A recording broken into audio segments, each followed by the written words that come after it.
سلام دوستان. تو این ویدیو میخواستم راجع به تجربه خودم برای گرفتن وقت سفارت هلند توی ترکیه استانبول به عنوان ایرانی تعریف کنم. گفتم شاید به درد خیلی کسای دیگه بخوره. من خودم دنبال اطلاعات بودم توی اینترنت ولی چیزی پیدا نمی کردم.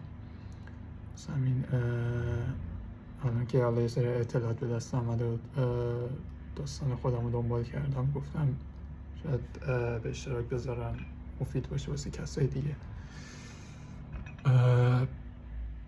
خلاصه قضیه کلا داستانی بود که من میخواستم برای ویزای هلند اقدام کنم. ویزای هلند به طور خصوص ویزای اورینتیشن یر که نیاز داره که حداقل VFS اینجا انجام نمیده، مثلا چیزی نیست که VFS انجام بده، باید استارت، چون که داستانش اینجوریه که باید استارت قضیه رو خود اون کسی که قراره اپلای کنه بزنه و باید از داخل کنسولگری یا سفارت شروع بشه، نه از VFS.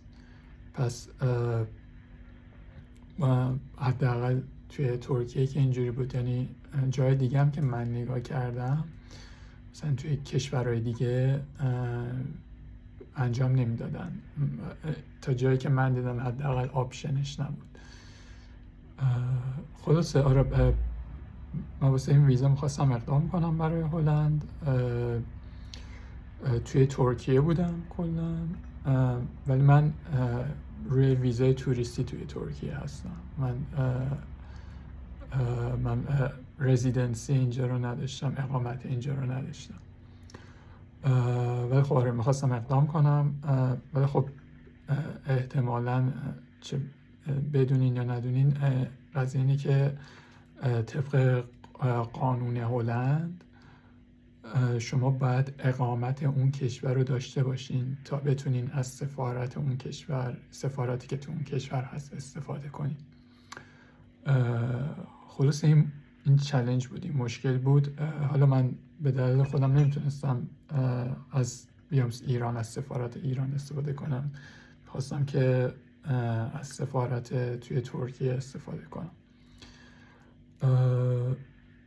خلاصه این قضیه بود. فکر کنم این قضیه رو حالا کسایی که ذره تحقیق کرده باشن راجبش بدونن. بعد خب آره، حالا این استرس رو داشتم که اینجا بهم وقت میدن نمیدن چجوریه.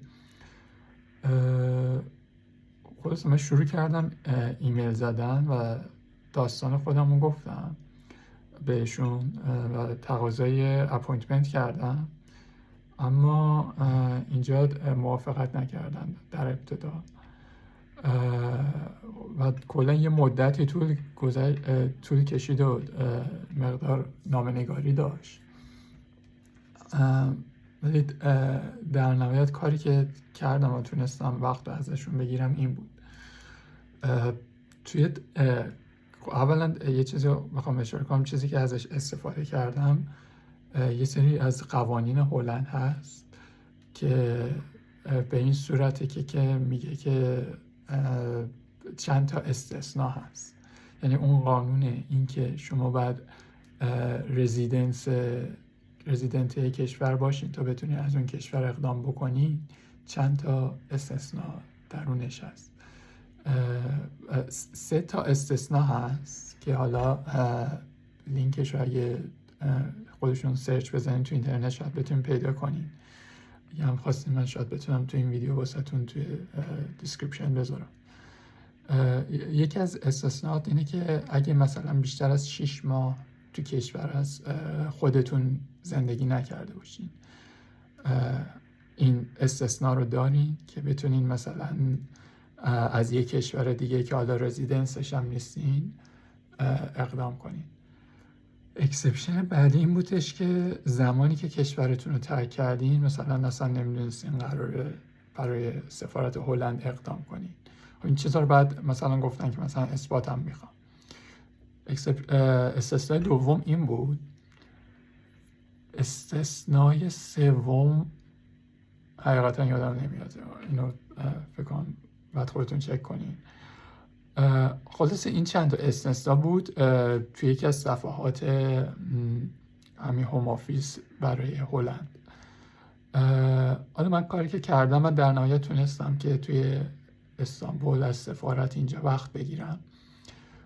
حالا کاری که من کردم این بود که کلا به ذهنم رسید بیام به زبان خود ترکی ایمیل بزنم، چون که به زبان انگلیسی ایمیل میزدم کلی هم واسه شون حرف می نوشتم و اینا، بعد اونا زیاد در نظر نمی گرفتن یا خیلی نمیدونم، به نظرم زیاد همین در نظر نمی گرفتن. گفتم حالا شاید بیام به ترکی بنویسم ببینم فرق میکنه. کاری که من کردم همین ایمیلمو به ترکی نوشتم و بعد این استثنا رو هم منشن کردم، لینک این قانونم گذاشتم، حتی ترجمه‌ش هم تا یه حدی که راجع به من بود توی ایمیل گذاشتم، همه رو به ترکی ترجمه کردم و خلاصه نامه‌نگاریمو به زبان ترکی انجام دادم و کلا قبلش حالا کلی نامه‌نگاری کرده بودم که به جایی نرسیده بود، ولی در نهایت این کار کردن جواب داد و حالا خیلی لطف کردم به من وقت دادن. زمان وقتم هم اپوینتمنت هم که رفتم کلا همه چی اوکی پیش رفت و ازم هم کارت اقامت نخواستن، صرفا گفتن اینجا زندگی میکنی؟ گفتم آره. گفتم حالا بعدش مثلا MVV هم میخوای اینجا بگیری؟ گفتم آره. خلاصه همه چی انجام دادن و به این صورت من تونستم که به عنوان یه ایرانی توی ترکیه و با اینکه اقامت اینجا رو نداشتم وقت سفارت رو بگیرم. آره کل قضیه داستان اینطوری بود. گفتم که تو اینترنت در میون بذارم، شاید واسه کسی دیگه هم مفید واقع بشه. خیلی ممنون. خداحافظ شما.